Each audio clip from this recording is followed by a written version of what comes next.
Shoulders overhead. Let's do a real quick analysis of how this movement should be approached generally. I would say 90% of the time, anytime you're doing a WOD, a workout that has lightweight, medium to lightweight, something you can easily push press overhead, the most efficient way to get any kind of weight to the overhead position or from the shoulders to the overhead position would be to do a push jerk. This is going to save you tons of shoulder strength or shoulder energy. It's going to take a lot of load off of your pressing strength.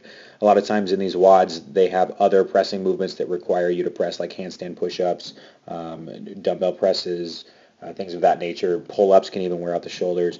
So doing a push jerk in a WOD that has shoulders to overhead in it is going to be 10 times more efficient. When we talk about doing the push jerk, a lot of common problems that people have is the first problem being they drop the chest forward when they go down into the jerk. So if you watch in this video here, as the bar comes back down, you'll notice that even in the bottom of my dip, rewind here to right there. So the base of my dip before I start to explode out of the bottom, my chest is still vertical, or my torso is still tall. Now I have a really big arch in my lumbar, which isn't ideal, but you'll notice that my chest is pretty much on top of my hips. That's not the most perfect line, but I'm not 100% vertical, but for the most part, your chest stays tall during this portion. What we see happen more often than not is when someone drops down into their squat to get the weight overhead, they tend to lean forward pretty drastically. What this does is this drops the elbows, so the elbows fall down, which pulls the bar down towards the chest, and then as you explode up, you're now going to be pushing this direction versus this direction, which is where we want to end up going.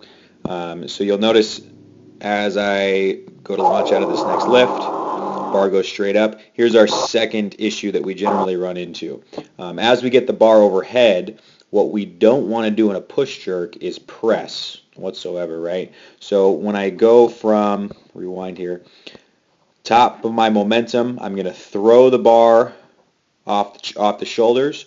As the bar travels up by itself, you'll notice that I immediately drop directly underneath the weight to get my arms to lock out, and then you'll see right, let's rewind it, right